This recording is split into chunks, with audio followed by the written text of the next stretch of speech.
Good morning. Good morning, everyone. Welcome to Ordinary Life. Great to see all of you who are here in person. There's just like a huge crowd here. It's just amazing. Okay, little chuckles from the audience on that. And welcome to all of you at home who are watching, whether it's breakfast time or dinner time. Glad you are with us. Just a couple of quick announcements. One is that one of our longtime members, Marilis Price, who is 87 years old, broke her hip a couple of weeks ago, but she's doing fine. She's rocking the rehab, and she's coming home on Tuesday. So all is well for her, and we think she's watching live stream right now. So hooray, and Marilis, we're so glad you're doing well. And let me jump in and say that another one of our members broke his hip on Friday. Woohoo. Tom Doherty. No. And he is in a hospital in Albuquerque watching right now. Oh, Tom. You think he's watching? Huh? We know you're watching, Tom, because yes, you must be. Otherwise, you'd be sitting at our chair here in our front row, Tom. Second or third announcement is that Ordinary Women will be, again, helping with food distribution at Boynton Church on September 11th. And if you want to volunteer, just talk to me after service or Sunday school today, or contact Frida Hale, either one. Also, Ordinary Women will not resume ordinary meetings in September as we hoped because of the surge with the Delta variant, but we hope to get back into it in October or as soon as we can. That's really all the announcements. Unless anybody has anything they want to stand up and say. Alrighty, I'm going to turn it over to Bill and Holly, and I think there will be some discussion about the Haiti refugees and Afghani refugees also afterwards, or part of it, right? Yes. Don't know. All right, thank you so much. I'm out. Are you going to do that? Mm-hmm. Neil? Mm-hmm. You ready? You ready? Okay. I don't think we have Haitian refugees, but we do have a way to support anyone who was impacted by the earthquake. Jim Bankston gave us a reference, and then the steering committee decided that among the funds that we currently have, which is around $13,000, that we'll take half of it, put the bulk toward Afghan refugee resettlement, and some toward Haitian relief. We'll see what happens with this hurricane, too. We may have something closer to home. But that got approved by Finance Committee. What's to be decided is where. And right now, the two organizations that seem to be just really well-oiled machines around refugee resettlement are Interfaith Ministries and Catholic Charities, who are setting people up in apartments, getting all the requisite furniture, kitchenware, et cetera. But they're expecting in the coming months, so anywhere 6 to 9 months from now, up to 2,500 Afghan refugees in Houston. There are many cities who are being resettling cities, but we're just one of them. And that's families, 2,500 families? No, I think individuals.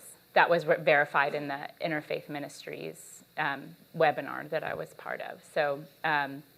But as of right now, I mean, there are thousands of people being airlifted out of Afghanistan, and we know, if we've been following the news, that is not easy going. So that's where we are with that. So if you don't get the text of these times, and you would like to be included on the preview list or the summary list, just go to the Ordinary Life website, ordinarylife.org, and there's a way to sign up. And you will be also then getting updates about what the steering committee decides to do and other things. We can communicate with each other across the platform that way about how we can help people. And then this afternoon, we have a tragedy happening right on the Gulf Coast with a really, really bad hurricane coming in somewhere between Lake Charles and New Orleans. Is that right? It looks like. 16 years ago was Katrina. Today. Hard to believe. So let us know if you if you want to be on the website, sign up to get these summaries and previews. And thanks, as always, to Tim and John and William Budge, Olivia Watson, to Wayne and Callista Herbert, Richard Wingfield for doing all the logistics to make it possible for us to meet here. So these times are intended to help us grow in our awareness and acceptance of who we truly are, who our neighbor is, who sacred mystery is, and how our identity is shaped by that and how we find expression in the world. And no matter who you are, no matter where you are in your spiritual journey, you are welcome here. So here we go. I want to make a deal. If you will tolerate my offering teachings that contribute to religious and spiritual literacy, that is, to knowledge and information about the Christian religious tradition, I promise to keep such offerings as brief as I can. Ow. And I will also offer things that are aimed at helping us grow in religious and spiritual wisdom and insight, so that we can grow in our ability to experience and express peace, love, joy, patience, and humility. So today we are going to begin a deep dive into the Gospel of John. And I know that for some of you, just saying that causes you to go, oops, not sure I want to do this. You're not enthused about it. By the way, the word enthused means to be filled with God. Entheos. So when you're enthusiastic about something, you filled with the Spirit. I did not know that until I read your intro. Really? Mm-hmm. Oh. And I love etymology. It's great. And I think there are others of you who may be quite eager and interested. And there are going to be a lot of problems involved in communicating what I want to undertake and what we want to say. I don't think the problems are insurmountable, but they are considerable. For example, the subtitle of one of the really dense commentaries I have on the Gospel of John, and not one that I would recommend, the subtitle of the book is Crossing Over into God. Everything about this brief phrase is wrong. Though I have modified this phrase for the title for today's class, it's still wrong. Crossing over into sacred mystery. There's just so much about this that's problematic. First, Teresa of Avila, one of the church's great female mystics, said, "You can't enter a room you are already in." Okay?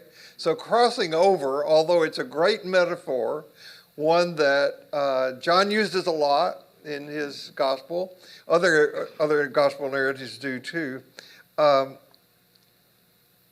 we're already there. We just lose awareness of that, I think.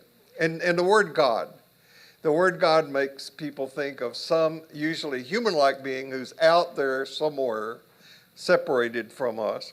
And as I have said repeatedly, if there is one thing that I would like to be remembered about my teaching here, it is that God is not out there. But I think even the phrase... Not the spiritual practice part? What? You don't want to be remembered for the spiritual practice part? I do want to be remembered about spiritual practice, but doesn't have as high a rank as this does. But thanks for that. No worries. And the word sacred mystery is a problem.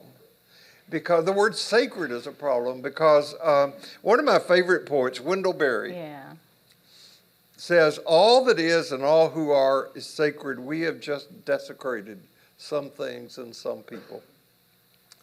We're going to use the word mysticism a lot in the coming weeks and months. It doesn't mean spooky or weird. It refers to, and I think we'll be giving a multitude of, and hopefully useful definitions as we go forward. It refers to an altered state of consciousness. And we all experience altered states of consciousness all the time. Tonight, when you get in bed and you go to sleep, you have an altered state of consciousness in your sleep. Sometimes we experience altered states of consciousness in our sleep because we have dreams. And those are altered states of consciousness within another state of consciousness. So it's a way of being in the world, mysticism is. and relating to what is at a higher level of awareness and involvement. Maybe a better title for today's talk would have been Growing in Awareness of Who We Truly Are and Where We Truly Live.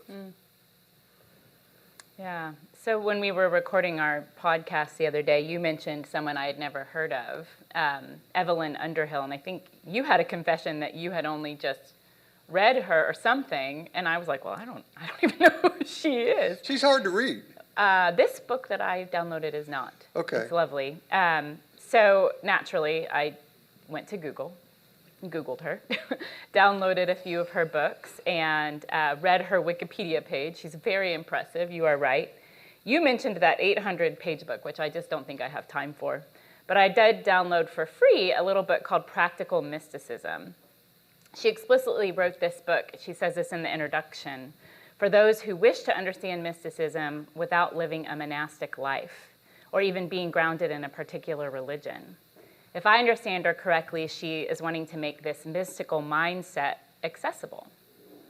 She writes that where there is no vision, the people perish. So our goal, I think, in deconstructing and then hopefully reconstructing what John is about is just that, to present mysticism accessibly, and as Bill mentioned, to ground God right here, not separate or out there. Part of the Gospel of John are the book of signs. These signs are centered around what we now believe to be fictional characters, you've mentioned that before, who set the stage to show off Jesus's kind of creative and transforming works in the world. These signs exist to reveal God's everywhere presence and Jesus's radical move to take religion out of the institution, to place it in the world, among the people. The signs are also decidedly not literal, but mystical. There are a lot of confusing and unattainable ideas about mysticism. A lot of times, so what Evelyn Underhill says is that we read about it and we become more confused about what mysticism is after we've read about it. She writes, I think, rather cheekily, the seeker will learn that mysticism is a philosophy, an illusion, a kind of religion, a disease, that it means having visions, performing conjuring tricks, leading an idle, dreamy, selfish life, neglecting one's business, wallowing in vague spiritual emotions, and being in tune with the infinite. He will discover that it emancipates him from all dogmas, sometimes even from morality, and at the same time that it is very superstitious. So maybe it's Catholic piety, maybe it's the poet Walt Whitman, or better yet, she says, maybe it's the mango trick. And I just looked that up, too. Anyone know what the mango trick is? This was a mystical kind of trick, the mango trick, has been around for about 1,500 years. It's an Indian illusion, a Hindu illusion trick, whereby a mango sprouts from a seed within a matter of minutes or hours. So the mango seed is placed in an empty bucket under a tripod formed by 3 sticks. So the bucket is upside down, the mango seed is under it, and a tripod of sticks is over it and covered with a cloth. After which the pot and the seed are taken out, it's filled with soil, water is poured into the pot, and again, it's placed under the covered sticks. So the sticks form just a little tent where the cloth can sit over it. They sit around for a little while. Onlookers are asked to look under the cloth from time to time just to make sure there's no funny business. And after a while, the illusionist opens the cloth and takes out a newly sprouted mango plant. I watched a whole video on this. It was a 20-minute, that's why I'm not showing it here, very old showing of this on the street side in India. Then the plant seems to grow bigger and bigger under the cloth, and ripe mangoes start falling to the ground, rolling out from underneath the tent. That's what we're going to do here. Bill, that part's up to you. Okay. Finally, this illusionist removes the cloth to show a full-grown mango tree loaded with fruit. One aspect of mysticism is to make mangoes drop all over the floor. Well, we have a professional magician in the audience, Scott Wells, so yeah. maybe he can do that sometime. Yeah, I think so. Orange blossom. Okay. Well, you I guys will figure settle this for that. out. Okay. We expect great things in the coming weeks. Still, we're left with this question. What in the heck is mysticism? Underhill's very straightforward definition is, mysticism is the art of union with reality. The mystic is a person who has attained that union in greater or lesser degree, or who aims at and believes in such attainment. So of course now the question is, well, what is reality? That, I think, is what we have to discern for ourselves. But I can assure you that reality is far deeper and wider and more connected than any one of us can imagine right now. We know what a thing is by uniting with it. We know that being united is in some ways surrendering to all the layers of what is. So reality is a little bit of a surrender to being with what is. I think this is why Jesus could get away with saying, or be credited with getting away with saying things like the I am statements, or saying I and the Father are one, because he had this sense of being interconnected with reality. And he lived this reality.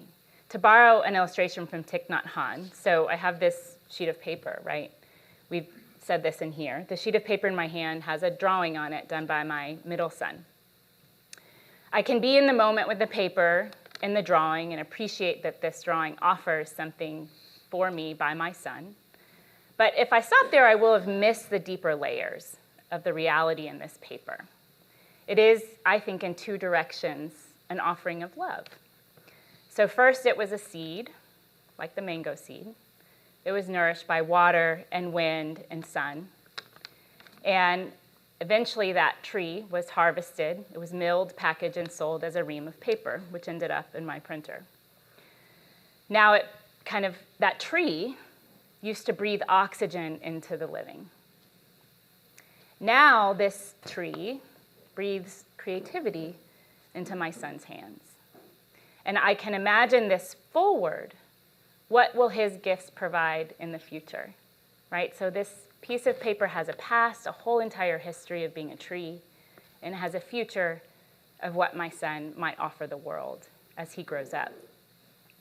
Much simpler to say, I and the Father are one, because I don't know that we can walk around with that explanation. But the point is to picture that explanation. When we hear things like Jesus saying, I and the Father are one, can we picture that reality spreads in two directions?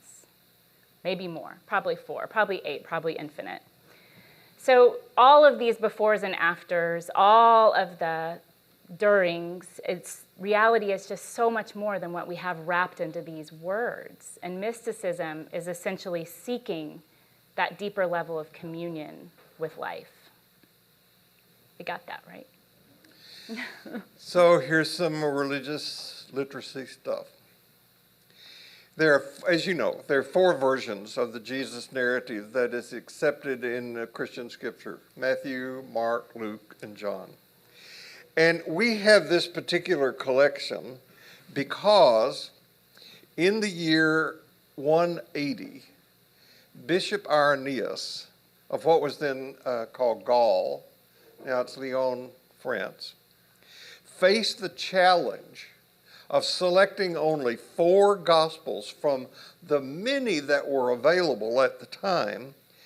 There were hundreds that circulated throughout Europe, Greece, Egypt, Asia Minor.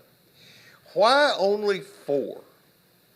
Well, his logic is impeccable. Here's what he wrote. There are 4 winds, 4 directions on the compass, 4 elements, and 4 pillars of the church. Therefore, there must be 4 gospels. Now, he mentions many of the discarded gospels by name. In particular, he mentions the Gospel of Thomas, which I did a couple of classes on in here. Once or twice, I think I've heard you mention it. He mentions the Gospel of Philip, the Gospel of Judas, the Gospel of Mary Magdalene. And if you want to know more about these writings, this is accessible through a book by Bart Ehrman called Lost Christianities. He has a lot of these collected and printed in this book so that you can see what they were. Now, the collection that we call the New Testament or the Christian Scripture was formally recognized sometime around the 4th century, by the end of the 4th century. And the books, actually most of them are letters in the New Testament, were not written in the order that they appear in our Bible. And if you want to know more about that, you can look at this wonderful book by Marcus Borg. Marcus Borg has spoken several times in this room. He's an excellent book on this topic called The Evolution of the Word. The earliest documents that we have, the earliest written documents that we have, are 7 of the 13 letters attributed to Paul. These were written sometime in the early 50s. Now, you're already 2 decades after the death of Jesus. Just try to keep that in mind. See how your own memory is about recalling things that happened 2 decades ago, okay?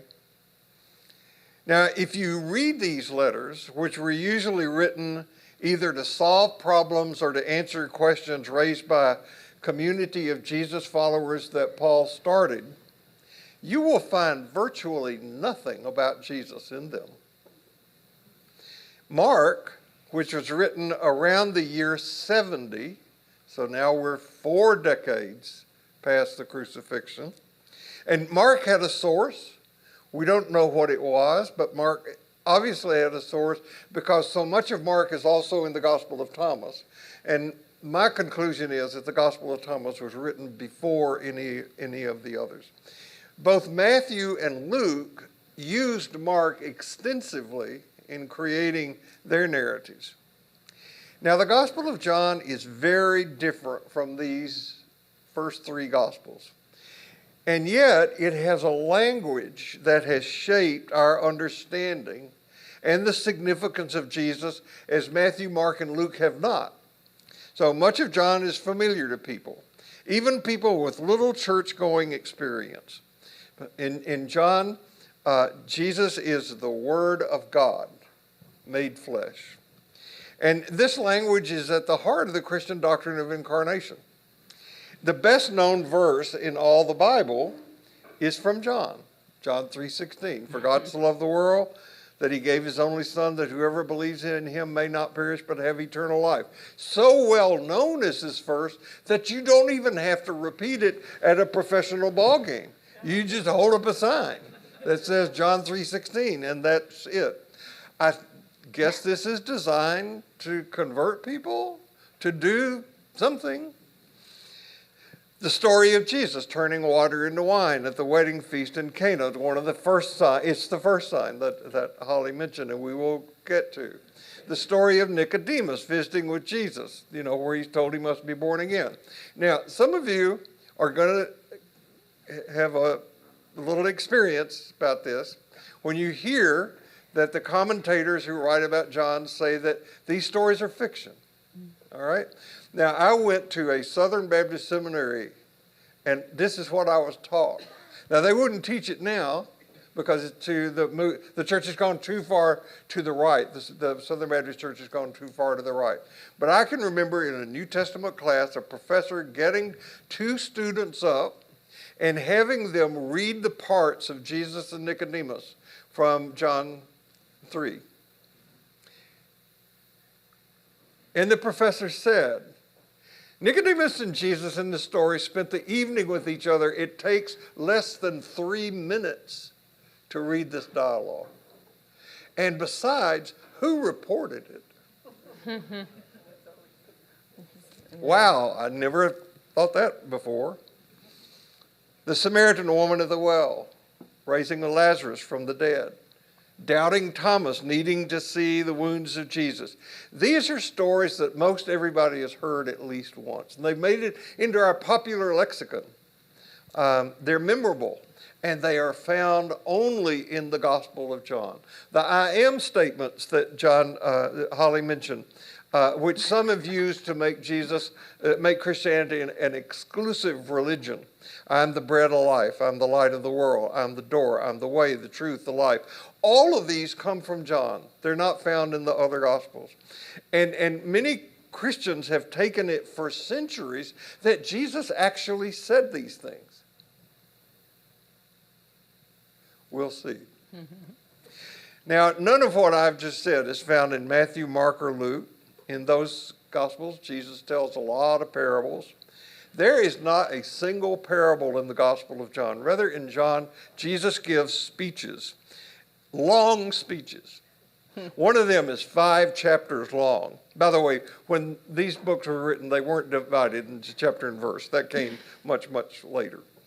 So wait. So Jesus didn't pre-title his talks every week? No, he didn't. He didn't have to come up with a title for. He just called it, this is 1, everybody write this down. This is 2, write this down. I have a cartoon that I show sometimes in the announcement slides for Jesus. It's a typical thing. Jesus is speaking to the crowd, and he's saying, all right, now listen up. I don't want there to be 4 different versions of this.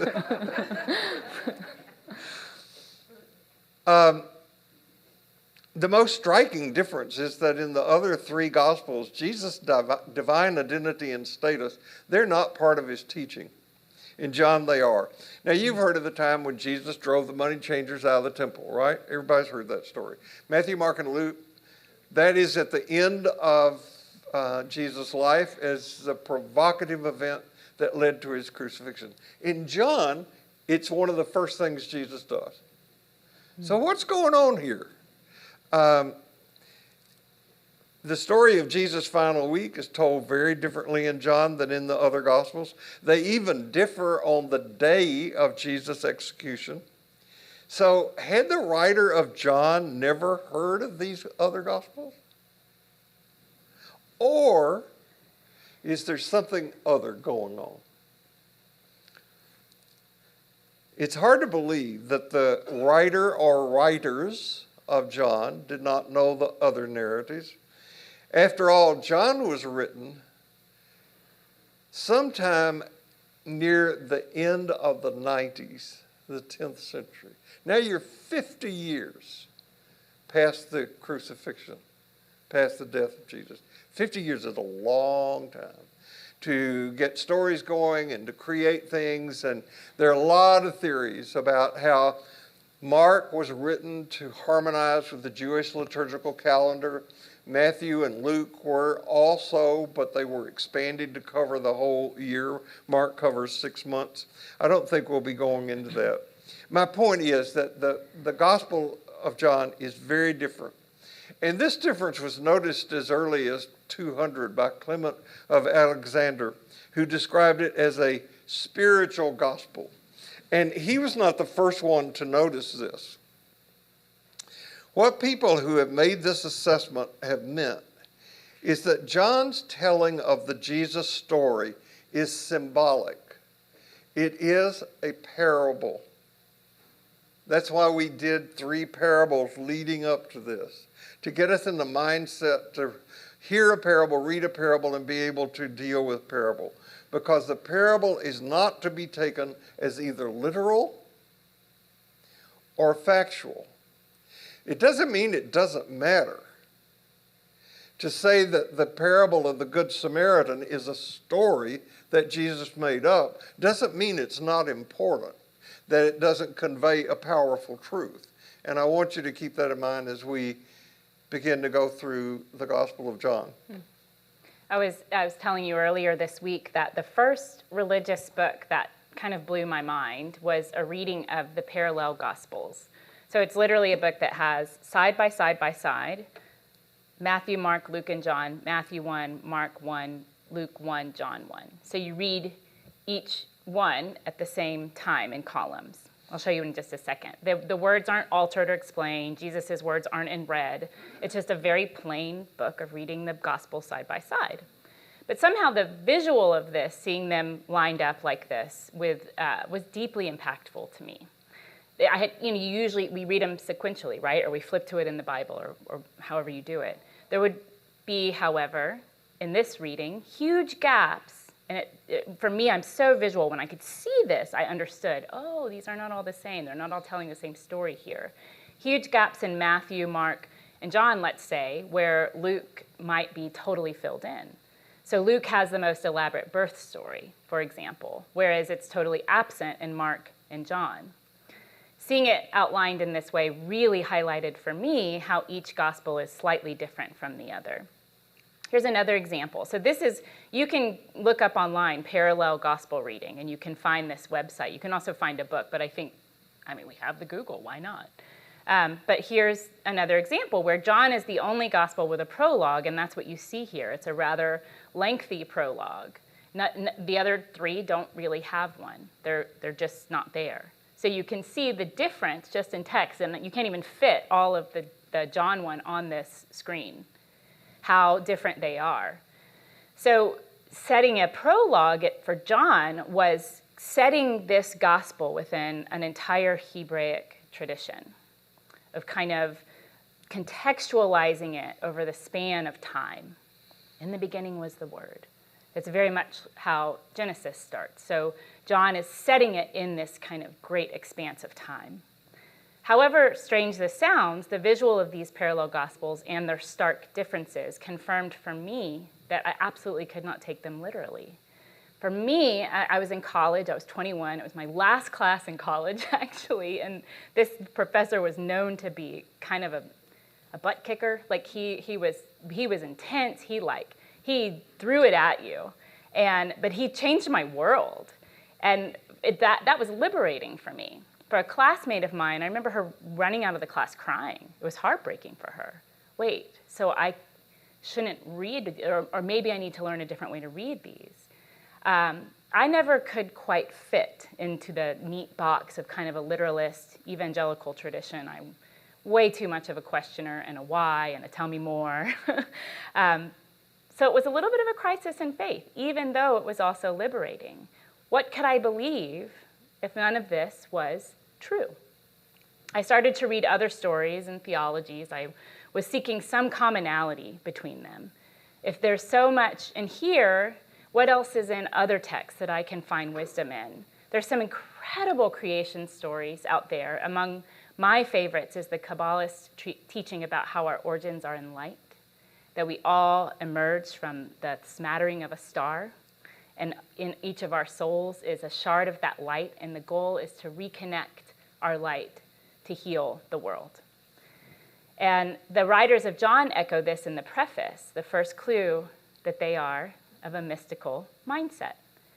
It reads, "What came into existence was life, and the life was light to live by. The life light blazed out of the darkness. The darkness couldn't put it out."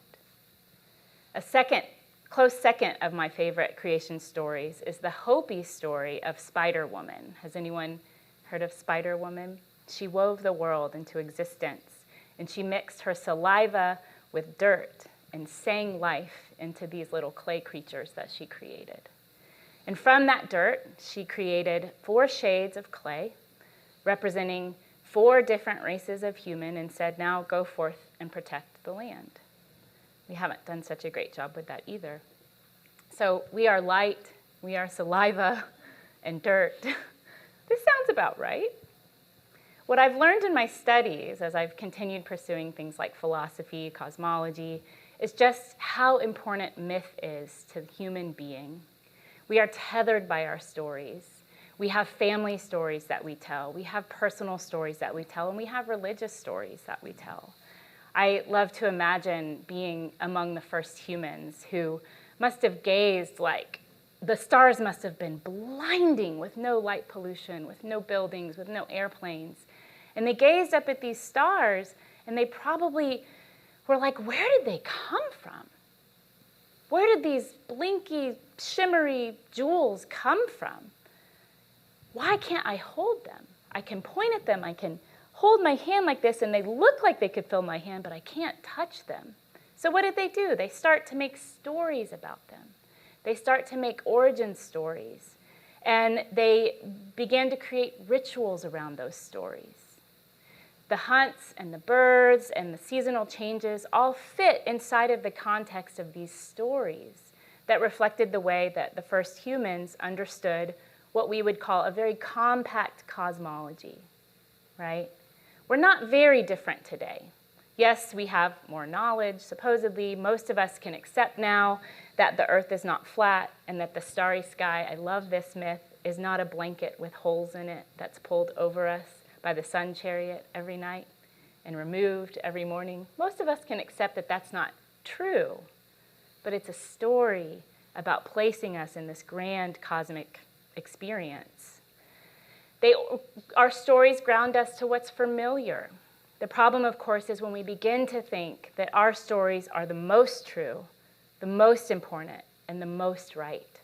We gravitate then towards people who share our beliefs and our stories, and we're just as tribal as humans ever were. We gravitate toward the ones who believe like we do, and we have dangerously more knowledge. So we're in this place of trying to figure out how to integrate different stories and live with each other in this way. It can be super disorienting, I think, to have two people sitting up here and saying, you need to question your stories. You need to decenter your stories and deconstruct them so that you can come back to them in a different way. I hope we will do that too, because I think one of the things that you said over this week was, this is going to be hard. Mm-hmm. Yeah, it's going to be hard for us too. So we're in it. We're with you. As a young kid, I was certain that the verses in John that were sort of thrown out at me in such a way that I felt bullied.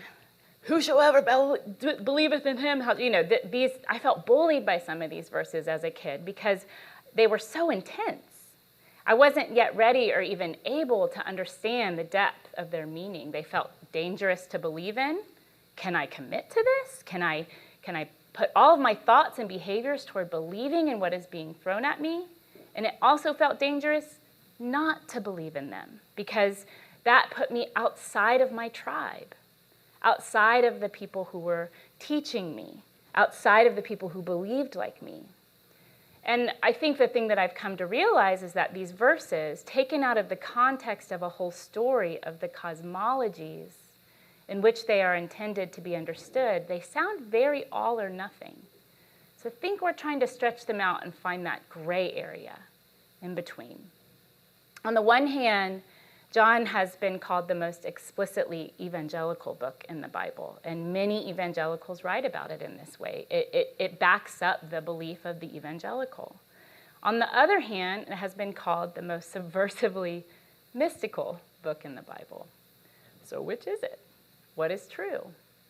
How do we take what we've known about it, turn it around in our minds, and let it become something new? This is a challenge that we're undertaking, the one that will be really hard, and I think it's going to be a journey for all of us. You'll hear us repeat a lot over the coming weeks that as long as we don't take John literally, as long as you can experience the language as metaphorical, that it will continue to expand, right? Just like our cosmologies, just like our knowledge of evolution and the earth and this cosmos that we fit inside of. The stories in John were written during a time of a very divided house. They are directly and deliberately antagonistic to Jewish tradition. They are trying to move faith, as I said earlier, outside of the institution, outside of the synagogue. You might recognize this drawing that I did earlier of that pyramid scheme, right? So they're trying to kind of crumble this pyramid scheme that one could at first only access through a certain point. There's a person or a God through which you can experience the sacred. But what we need to be careful of is not to replace the top of that pyramid with Jesus. This is exactly what Jesus was trying to deconstruct, right? Remember that he was trying to blow this whole thing open. He was trying to get rid of the pyramid scheme, rid of the hierarchy. So we can't replace Jesus at the top of the hierarchy. Another thing I think we'll try to balance, and I'm stealing this straight from you, Bill, is an institutional versus a personal change.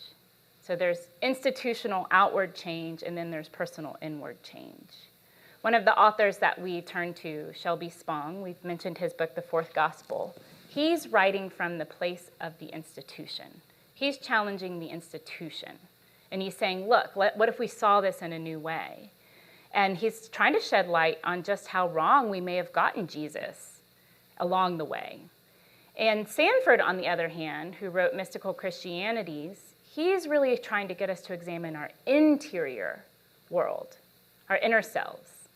So these two are in balance with one another. I relate more to Sanford. I think it's just speaking to me a little bit more.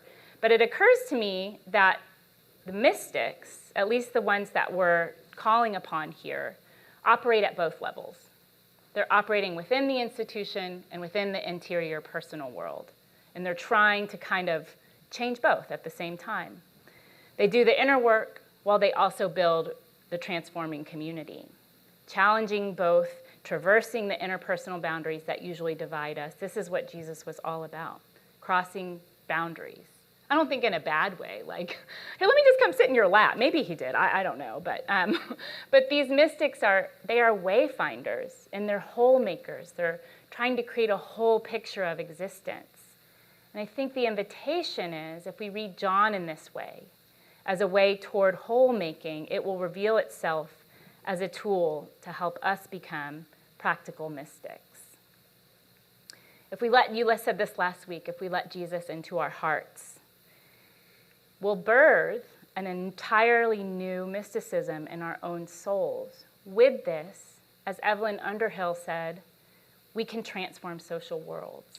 So I really appreciate your pointing out the difference between Shelby Spong and Sanford. Shelby Spong, who's also spoken in this room, is an Episcopal priest. He's retired from that position now, but he was very, very committed to the church. All of his writings show this commitment to the institution, as he wanted to see the church change and thrive, and so that was his stance. He always wore his garb, his collar and all that. Sanford was also an Episcopal priest, but he left the parish work and went into private practice as a union analyst after getting trained in Zurich. He has no commitment to the institution. And so if you read the two of these men, you can keep in mind that they have a different sphere of their concern about what they wanted to shape. And the other thing that I would say, based on what you would say, I have it, and I'm just assuming everybody else in this room has it too. We fall into the era of confusing truth with factuality. Mm. And that's a big problem for us. Is it factually true? And truth is more than something that is factual. Mm. So I want to say something about why I want to undertake this deep dive into the Gospel of John. I've already talked about the superficial reasons I wanted a map to follow. I've never done this in my life. I have certainly given sermons based on John. I've taught classes based on passages from John. I can't think of a preacher or spiritual teacher who probably hasn't done that. But I've never done this undertaking because this gospel has been the source of so much difficulty and division. And we've already given several examples. I'll give you two. The I am statements in John have led some to claim that the only way to God is to get there through Jesus. Language is so problematic. Mm. And it is in the Gospel of John. Jesus is quoted as saying, I am the way, the truth, the life. No one comes to the Father except through me. Jesus never said that.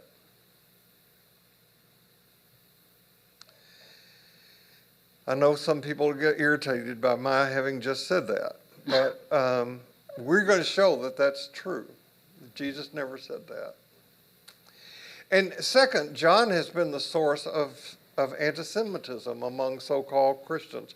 I cringe when during the Lenten season, the cycle comes up every 3 years that we do the Passion story from John, and it's blaming the Jews for the crucifixion. So keep in mind, the writer of John was a Jew. And when he uses the word Jew, it doesn't mean what it means in our vocabulary, in our understanding.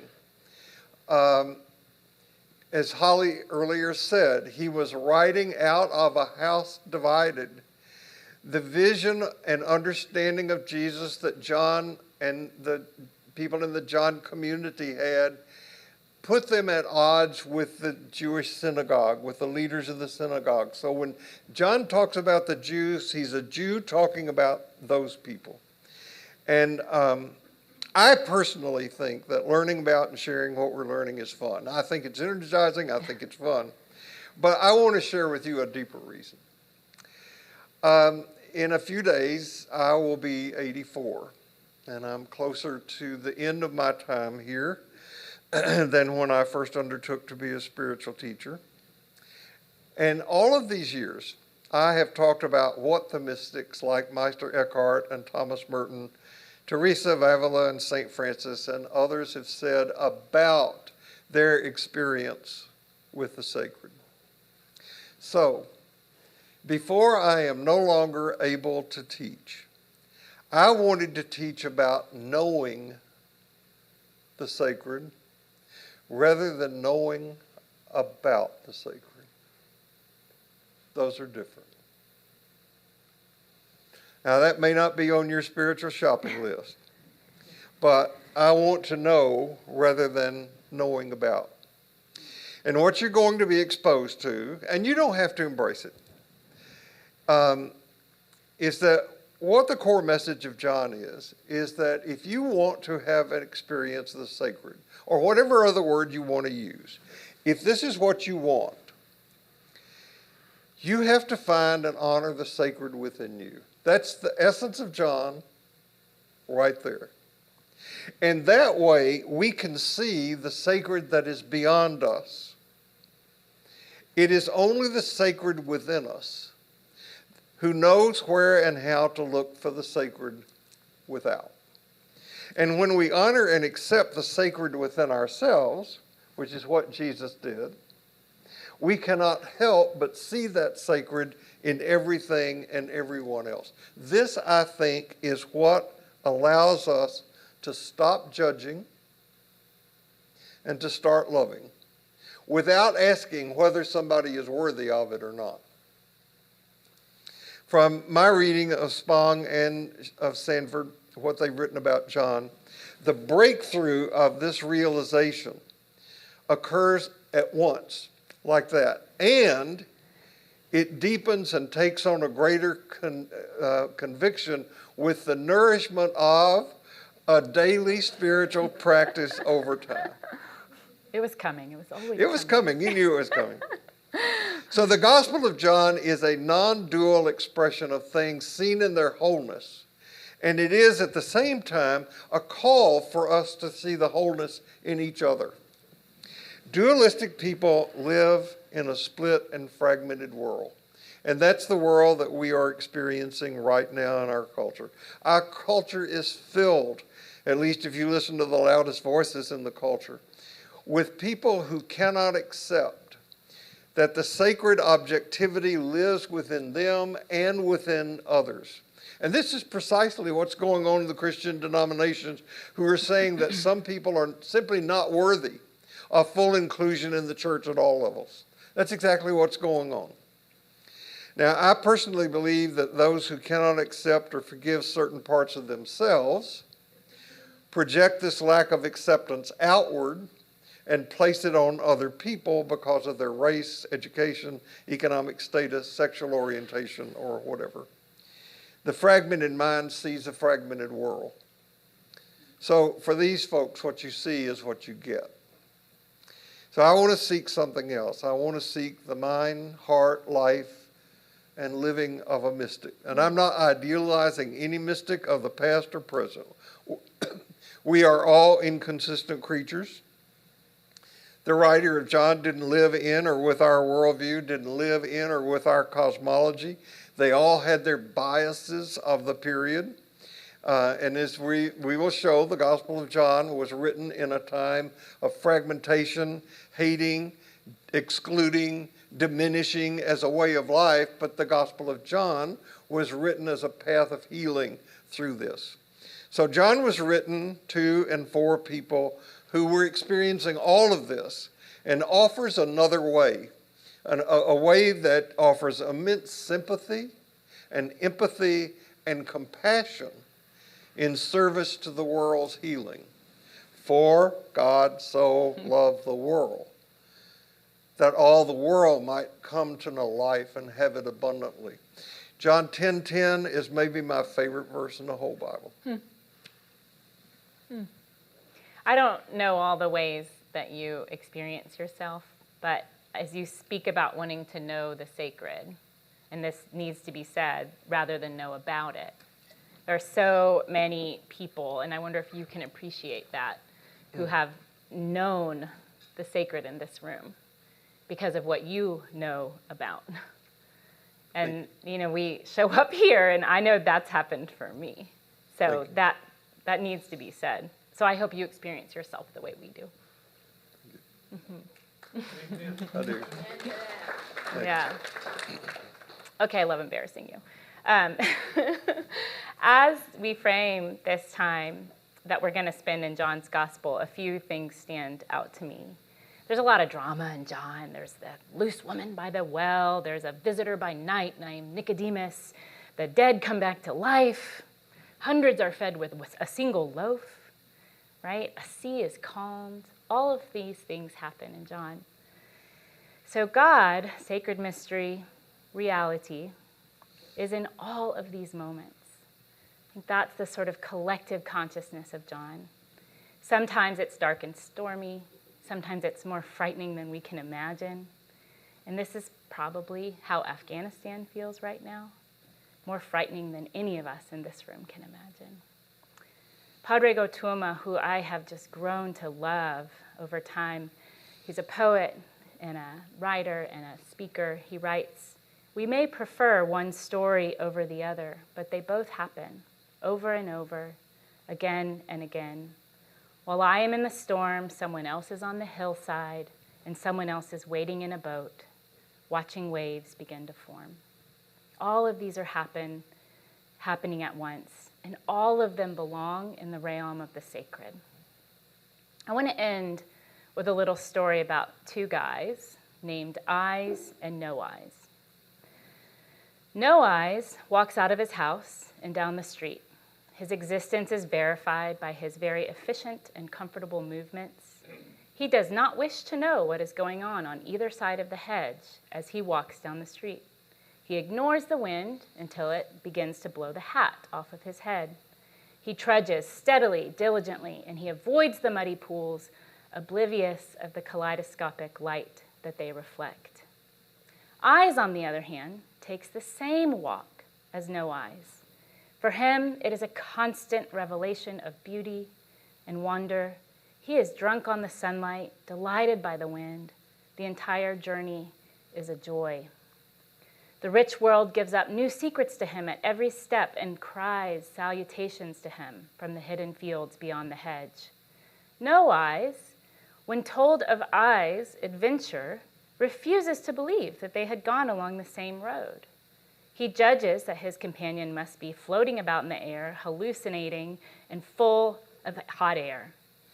He will never be persuaded to the contrary unless he is persuaded to see for himself. The caveat here is that Eyes can see.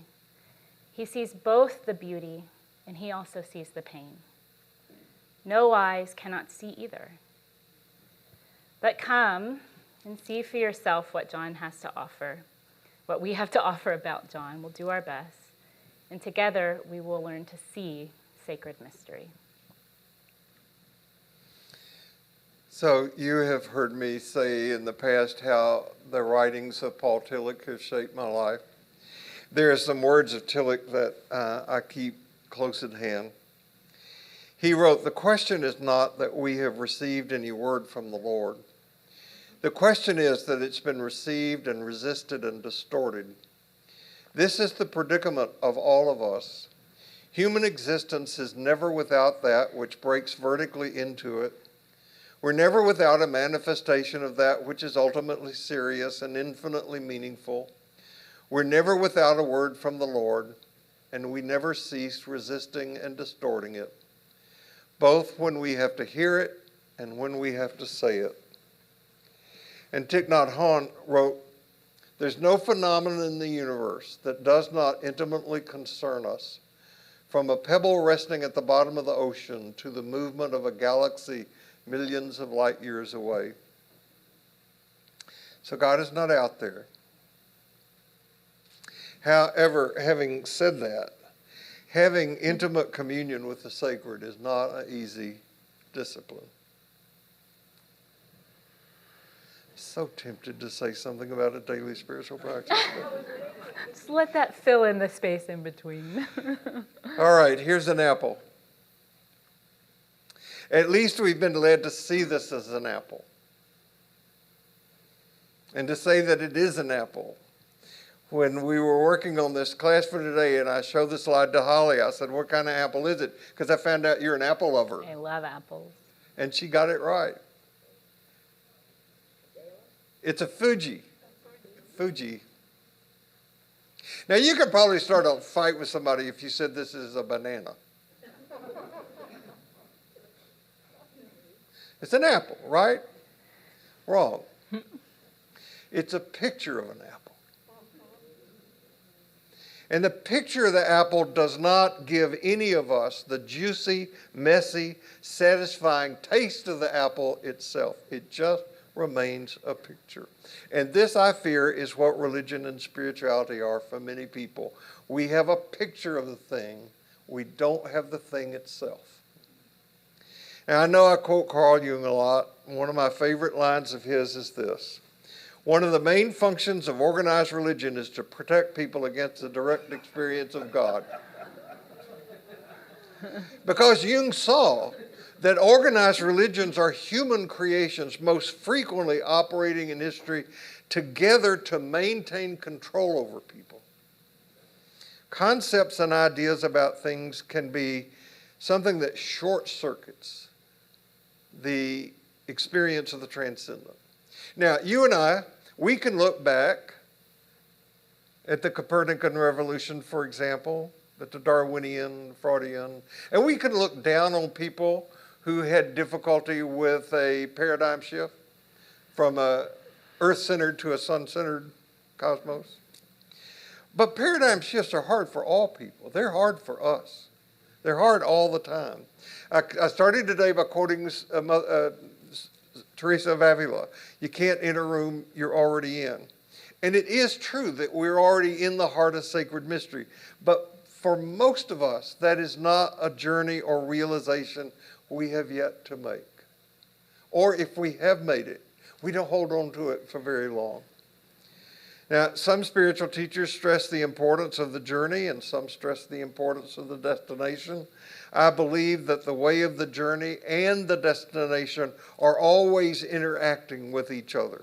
It's not so much a matter of where we're going or where we stand. It's where we're headed. It's what our intention is. Religion worth its salt, which is a phrase I got from Jesus, is at its best when it leads us forward, when it guides us on our spiritual growth as individuals and our cultural evolution as a species. Unfortunately, religion more often becomes a cage rather than a guide, holding us back rather than calling us forward.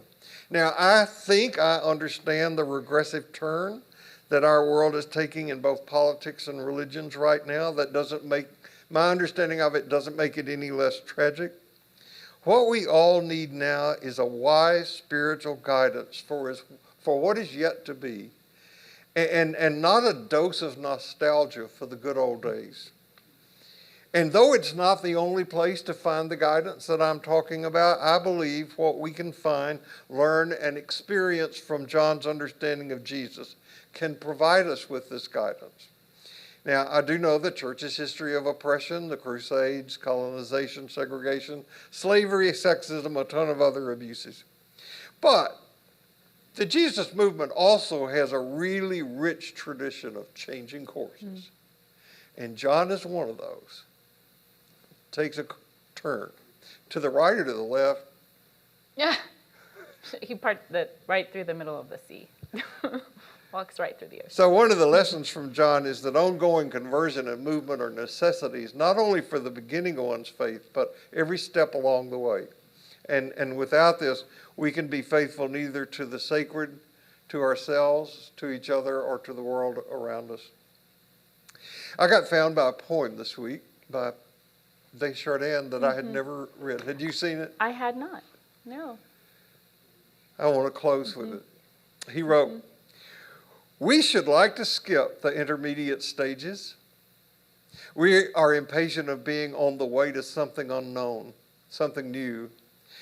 And yet it is the law of all progress that it is made by passing through some stages of instability, and that it may take a very long time." No matter where you go this week, no matter what happens, remember this: you carry precious cargoes, so watch your step, and see you here next Sunday. Thank you.